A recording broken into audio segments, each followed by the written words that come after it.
গল্প কাননের আজকের আয়োজনে আপনাদের জন্য থাকছে মানিক বন্দ্যোপাধ্যায়ের গল্প অতসী মামি।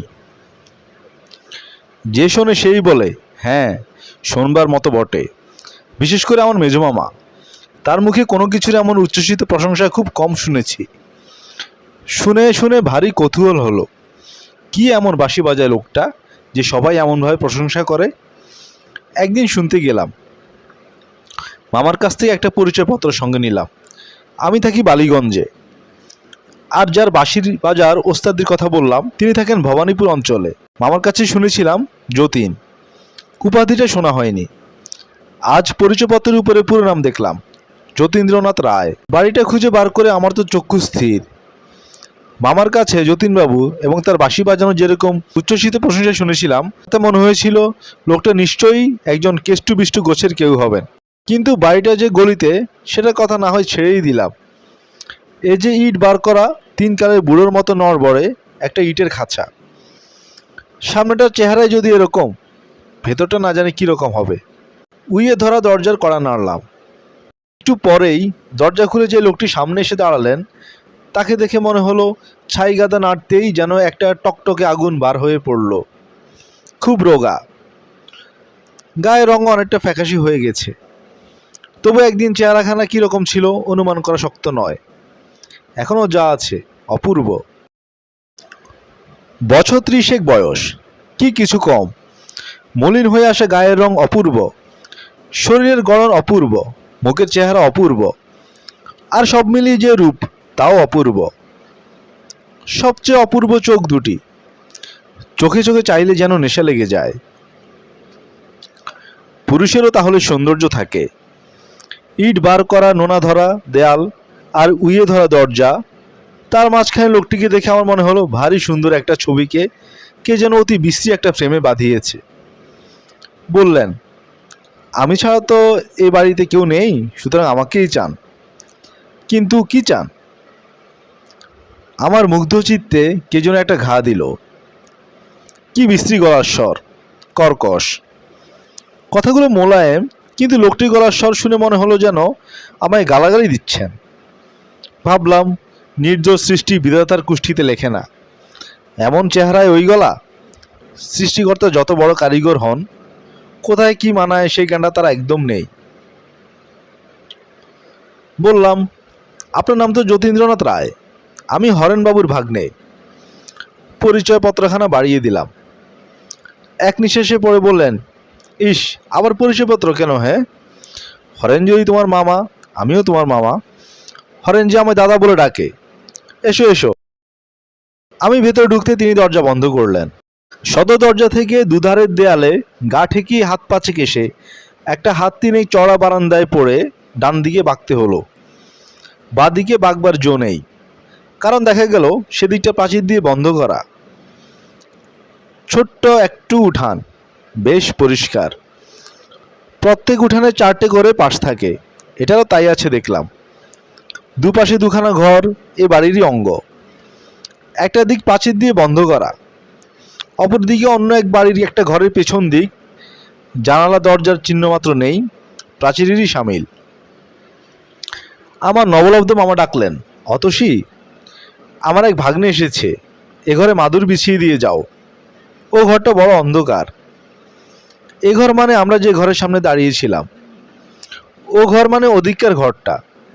সেই ঘর থেকে বেরিয়ে এলেন এক তরুণী, মস্ত ঘোমটায় মুখ ঢেকে। যতীন মামা বললেন, এ কি ঘোমটা কেন? আরে এই যে ভাগ্নে। মামির ঘোমটা ঘুষবার লক্ষণ নেই দেখে আবার বললেন, ছি ছি, মামি হয়ে ভাগ্নের কাছে ঘোমটা টেনে কলাবউ সাজবে? এবার মামির ঘোমটা উঠল। দেখলাম আমার নতুন পাওয়া মামিটি মামারই উপযুক্ত স্ত্রী বটে। মামি এ ঘরে মেঝেতে মাদুর বিছিয়ে দিলেন। ঘরে তক্তপোষ, টেবিল, চেয়ার ইত্যাদির বালাই নেই। এক পাশে একটা রংচটা ট্রাঙ্ক আর একটা কাঠের বাক্স।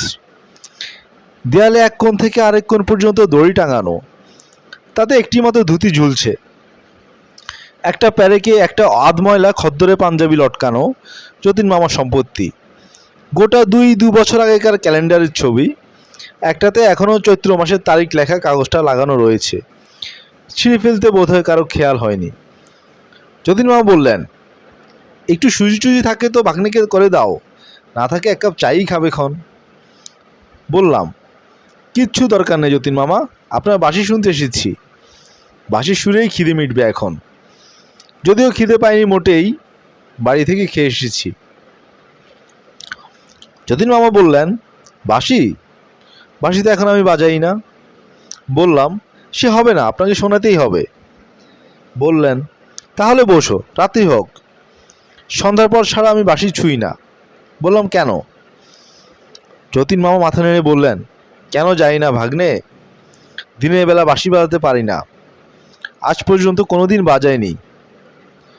হ্যাঁ গো অতসী, বাজিয়েছি। অতসী মামি মৃদু হেসে বলল, না। যেন প্রকাণ্ড একটা সমস্যার সমাধান হয়ে গেল এমনিভাবে যতীন মামা বললেন, তবে?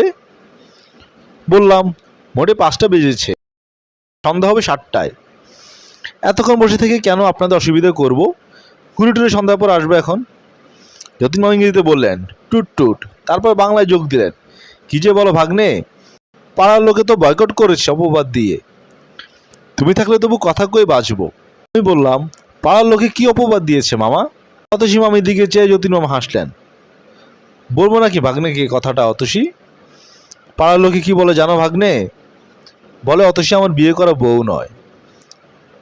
চোখের পলকে হাসি মুছের আগে যতীন মামা গড়গড় করতে লাগলেন, লক্ষ্মী ছাড়া বজ্জাত লোক পাড়ার ভাগ্নে, রীতিমতো দলিল আছে বিয়ের, কেউ কি তা দেখতে চাইবে? যত সব। ত্রস্তভাবে অতসী বলিল, কি যাতা বলছো? যতীন মামা বললেন, ঠিক ঠিক, ভাগ্নে নতুন লোক, তাকে এসব বলা ঠিক হচ্ছে না বটে। ভারী রাগ হয় কিনা। হঠাৎ বললেন, তোমরা যে কেউ কারুর সঙ্গে কথা বলছো না গো? মামি মৃদু হেসে বললে, কি কথা বলবো? যতীন মামা বললেন, এই নাও। কি কথা বলবে তাও কি আমায় বলে দিতে হবে নাকি? যা হোক কিছু বলে শুরু করো, গড়গড় করে কথা আপনি এসে যাবে। মামি বললে, তোমার নামটি কি ভাগ্নে? যতীন মামা সশব্দে হেসে উঠলেন, হাসি থামিয়ে বললেন, এইবার ভাগ্নে পাল্টা প্রশ্ন করো, আজ কি রাঁধবে মামি? বেশ খাসা আলাপ জমে যাবে। তোমার আরম্ভটি কিন্তু বেশ অতসী। মামির মুখ লাল হয়ে উঠল। আমি বললাম, অমন বিস্তৃত প্রশ্ন আমি কখনো করব না মামি, আপনি নিশ্চিন্ত থাকুন, আমার নাম সুরেশ।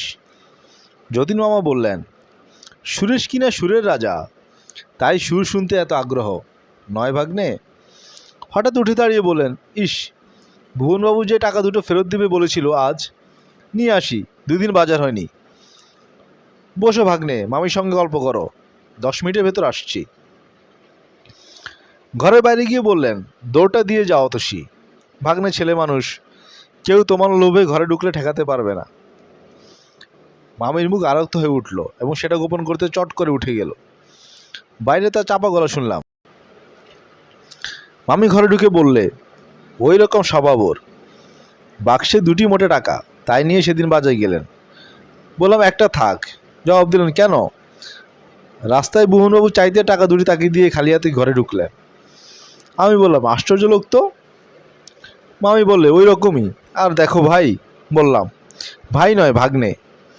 মামি বললেন, তাও তো বটে, আগে থাকতে যে সম্বন্ধটা পাতিয়ে বসে আছো, ওর ভাগ্নে না হয় আমার ভাই হলেই বেশ হতো, কিন্তু সম্পর্কটা নতুন করে পাতো না, এখনো 1 ঘন্টাও হয়নি, জমাট বাঁধেনি। আমি বললাম, কেন? মামি ভাগ্নে বেশ তো সম্পর্ক। মামি বললে, আচ্ছা তবে তাই, কিন্তু আমার একটা কথা তোমার রাখতে হবে ভাগ্নে, তুমি ওর বাঁশি শুনতে চেও না। বললাম, তার মানে? বাঁশি শুনতেই তো এলাম। মামির মুখ গম্ভীর হয়ে বলল, কেন এলে? আমি ডেকেছিলাম? তোমাদের জ্বালা আমি কি গলায় দড়ি দেব? আমি অবাক হয়ে মামির মুখের দিকে চেয়ে রইলাম, কথা জোগায় না।